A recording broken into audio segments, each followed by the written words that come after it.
সমগ্র বরাক উপত্যকা সহ বিভিন্ন এলাকার গুরুত্বপূর্ণ খবরের মধ্যে স্বাগতম।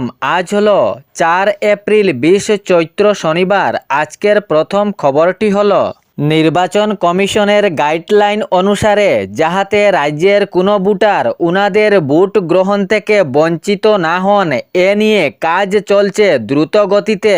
করিমগঞ্জ তথা শ্রীভূমি জেলাতে 85 বছরের ঊর্ধ্বে বা শারীরিক দুর্বল সহ বিকলাঙ্গ ভোটারদের বাড়িতে গিয়ে ভোট গ্রহণের প্রক্রিয়া চলছে। বাড়ি বাড়ি গিয়ে ভোট গ্রহণের প্রক্রিয়া চালানো হচ্ছে। যাহারা 85 বছরের ঊর্ধ্বে এবং শারীরিক অক্ষম সহ বিকলাঙ্গ রয়েছেন সেই ভোটারদের ভোট গ্রহণের প্রক্রিয়া চালানো হয়েছে শ্রীভূমি জেলাতে। ব্যালট ও পোস্টার ব্যালট পেপার সেল থেকে 24টি কর্মী 4টি বিধানসভা আসনের বিভিন্ন এলাকায় এই ক্যাটাগরির 886 জন ভোটারের ঘরে ঘরে গিয়ে ভোট গ্রহণের প্রক্রিয়া চালাচ্ছেন, যাহাতে জনগণ তাহার ভোট গ্রহণের অধিকার থেকে বঞ্চিত না থাকে। এ নিয়ে এ প্রক্রিয়া চালানো হয়েছে ঘরে ঘরে গিয়ে ভোট গ্রহণ। এর পরবর্তী খবরটি হলো বিধানসভা নির্বাচনের ভোট গ্রহণের দিন সামনে আসতেই তারই ঠিক আগ মুহূর্তে কড়া নির্দেশ জারি করা হয়েছে। মদ্য ক্রয় বিক্রয় নিয়ে নিষেধাজ্ঞা জারি করা হয়েছে। পুরো রাজ্যে বন্ধ রাখার ঘোষণা করা হয়েছে মাদক দ্রব্য ক্রয় বিক্রয়। রাজ্যে বিধানসভা ভোট গ্রহণের দিন মদ্য ক্রয় বিক্রয় পুরোপুরিভাবে নিষেধাজ্ঞা জারি করা হয়েছে। সঙ্গে আরও জানানো হয়েছে ভোট গণনার দিনও মাদক ক্রয় বিক্রয় বন্ধ। মদ্য ক্রয় বিক্রয়ের উপর পুরোভাবে নিষেধাজ্ঞা জারি করা হয়েছে। তাতে আরও জানানো হয়েছে যদি কেউ এই আইন অমান্য করে তাহলে আইনীয় ব্যবস্থা নেওয়া হবে। পুরোপুরিভাবে জানানো হয়েছে খুচরো পাইকারি সহ সব ধরনের মাদক ব্যবসা বন্ধ রাখার ঘোষণা করা হয়েছে। ভোট গ্রহণের দিন সহ ভোট গণনার দিনও পুরোপুরিভাবে নিষেধাজ্ঞা জারি করা হয়েছে। খুচরো পাইকারি মদ্য ব্যবসা পুরোপুরিভাবে বন্ধ। যদি কেহ আইন অমান্য করে তাহলে আইনীয় হেফাজতে যাওয়া হবেও বলে কড়া নির্দেশ দেওয়া হয়েছে।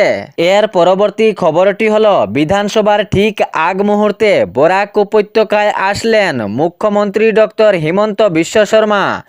বরাক উপত্যকার হাইলাকান্দি জেলার এনডিএ জোট প্রার্থীদের সমর্থনে নির্বাচনীয় প্রচারে তুমুল ঝড় তুললেন মুখ্যমন্ত্রী ডক্টর হিমন্ত বিশ্ব শর্মা। জনস্রোতের মধ্যে উনার বক্তব্যের মাধ্যমে হাইলাকান্দি জেলার উন্নয়নের বার্তাও প্রকাশ করেন জনসমর্থনের সামনে। হাইলাকান্দি এবং আলগাপুর কাটলিচড়া সমষ্টির জনসাধারণের জন্য কয়েকটি বৃহৎ উন্নয়নমূলক প্রকল্পের ঘোষণাও করেন মুখ্যমন্ত্রী ডক্টর হিমন্ত বিশ্ব শর্মা। তিনি উনার বক্তব্যে প্রকাশ করেন হাইলাকান্দি জেলাতে মেডিকেল কলেজ স্থাপন করা হবে। সঙ্গে হাইলাকান্দি জেলাতে ইঞ্জিনিয়ারিং কলেজ স্থাপনেরও ঘোষণা করেন মুখ্যমন্ত্রী ডক্টর হিমন্ত বিশ্ব শর্মা।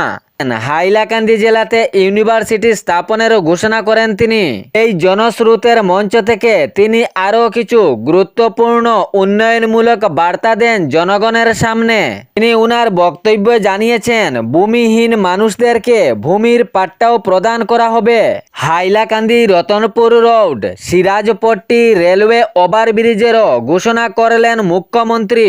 সঙ্গে জানিয়েছেন অরুণোদয় প্রকল্প থেকে বঞ্চিত হাইলাকান্দি জেলাতে অনেক মহিলারা রয়েছেন, কিন্তু বিজেপি সরকার আসতেই আবার নতুন করে 10,000 অরুণোদয় প্রকল্পের ঘোষণা করা হবে এবং যোগ্য হিতাধিকারী মহিলাদেরকে এই আওতায় আনা হবে। জেলায় নতুন করে আরও 10,000 অরুণোদয় প্রকল্পের আওতায় আনা হবে বলে তিনি জানিয়েছেন। হাইলাকান্দি শিলচা ইউনিভার্সিটি রোড আসামমালা রাস্তাকে 2 লাইনে রাস্তায় পরিণত করা হবেও বলে তিনি বক্তব্যের মাধ্যমে প্রকাশ করেন। সঙ্গে আরও জানিয়েছেন বাংলা ও হিন্দি মিডিয়ামের বিশেষ টেট অর্থাৎ স্পেশাল ট্রেড বরাক উপত্যকায় জন্য করা হবে। সঙ্গে সরকারি চাকরিরও ঘোষণা করেন, জানিয়েছেন বিজেপি সরকার আসলেই রাজ্যে আবার 2 লক্ষ নতুন চাকরি প্রদান করা হবে। বিজেপি সরকার যা প্রতিশ্রুতি দেয় তা পূরণ করে, পূর্বেও দিয়েছিল, এভাবে পূরণ করেছে। রাজ্যে আবার বিজেপি সরকার আসলে এগুলো পূরণ করবে বলে মুখ্যমন্ত্রী জানিয়েছেন। এর পরবর্তী খবরটি হলো, দক্ষিণ করিমগঞ্জ বিধানসভা কেন্দ্রে নির্বাচনী প্রচার ক্রমশ তীব্র আকার ধারণ করছে। ফকিরাবাজারে আয়োজিত তৃণমূল কংগ্রেসের এক বিশাল জনসভায় যোগ দিলেন পশ্চিমবঙ্গের যুব তৃণমূল কংগ্রেসের রাজ্য সভাপতি ও সাংসদ সাইনি ঘোষ। দলের প্রার্থী আজিজ আহমেদ খানের সমর্থনে আয়োজিত এই সভায় অসংখ্য জনগণ উপস্থিত ছিলেন। এই অসংখ্য জনস্রোতের মধ্যে উপস্থিত ছিলেন পশ্চিমবঙ্গের যুব তৃণমূল কংগ্রেসের রাজ্যের সভাপতি ও সাংসদ সাইনি ঘোষ। এই সভায় বক্তব্য রাখতে সাইনি ঘোষ বিজেপিকে এবং কংগ্রেসকে কড়া ভাষায় তীব্র ক্ষোভ করেন। তিনি উনার বক্তব্যের মাধ্যমে জানিয়েছেন, এই দুই দল সাধারণ জনগণের মৌলিক সমস্যার সমাধান ব্যর্থ হচ্ছে। সাধারণ জনগণের যে মৌলিক সমস্যা রয়েছে তা এই দুই দল কখনো মেটাতে পারছে না। বিজেপি ও কংগ্রেস দলকে কড়া ভাষায় তীব্র আক্রমণ করলেন পশ্চিমবঙ্গের যুব তৃণমূল কংগ্রেসের রাজ্যের সভাপতি ও সাংসদ সাইনি ঘোষ। তিনি উনার বক্তব্যের মাধ্যমে আরও প্রকাশ করেন যে এই দুই দল শুধু প্রতিশ্রুতি দেয় কিন্তু কাজের নামে কোনো কিছুই নেই। শুধু প্রতিশ্রুতি দেওয়া জানে কিন্তু কাজের বেলায় কোনো কিছু দেখা যায় না। এ বিষয়ে ভারতীয় জনতা পার্টি ও কংগ্রেস দল উভয়কেই তীব্র ভাষায় কড়া নিন্দা জানিয়ে তৃণমূল কংগ্রেসকে সমর্থন করার জন্য আহ্বান জানিয়েছেন তৃণমূল কংগ্রেস যদি জয় হয় তাহলে অনেক কাজ করবে, যেগুলো সাধারণ জনগণের মৌলিক সমস্যা রয়েছে এগুলো মেটানোর চেষ্টা চালাবে বলে তৃণমূল কংগ্রেসের রাজ্য সভাপতি ও সাংসদ সাইনি ঘোষ এ প্রতিশ্রুতি দেন। এর পরবর্তী খবরটি হলো, আগামী 6 এপ্রিল নির্বাচনের প্রচারে উপস্থিত হচ্ছেন কানহাইয়া কুমার।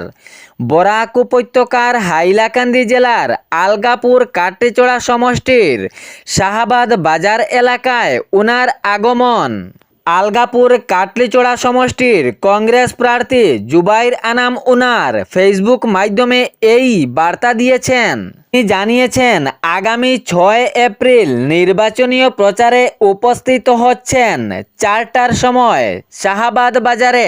এর পরবর্তী খবরটি হলো, কংগ্রেসকে নিশানা করে তীব্র আক্রমণ করলেন কেন্দ্রীয় স্বরাষ্ট্রমন্ত্রী অমিত শাহ।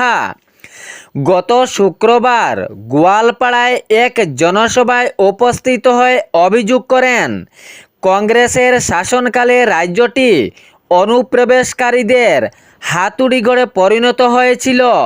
এ বিষয়ে তিনি প্রসঙ্গ টেনে সতর্ক বার্তা দিয়ে জানান, কংগ্রেস পুনরায় শাসনে এলে অনুপ্রবেশের সমস্যা আরও ভয়াবহ রূপ নিবে।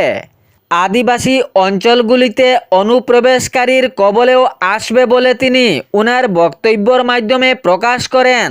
সঙ্গে তিনি জানিয়েছেন, রাজ্যে আবার বিজেপি সরকার আসলে অনুপ্রবেশকারীদের বিরুদ্ধে কঠোর ব্যবস্থা নেওয়া হবে। সঙ্গে তিনি জানিয়েছেন, প্রধানমন্ত্রী নরেন্দ্র মোদীর নেতৃত্বেই প্রথমবার দেশের রাষ্ট্রপতি পদে একজন আদিবাসী মহিলা দ্রৌপদী মুর্মুকে বসানো হয়েছে। তিনি জানিয়েছেন, বিজেপি সরকারের সব ধরনের চিন্তা রয়েছে, বিজেপি সরকারের কাছে কোনো ভেদাভেদ নেই। তিনি জানিয়েছেন, বিজেপি দলের সব ধরনের চিন্তা রয়েছে, বিজেপি দলে কোনো ভেদাভেদ নেই। এরই পাশাপাশি তিনি জানান, প্রতিটি জেলায় আধুনিক দুগ্ধ প্রকল্প গড়ে তোলা হবে।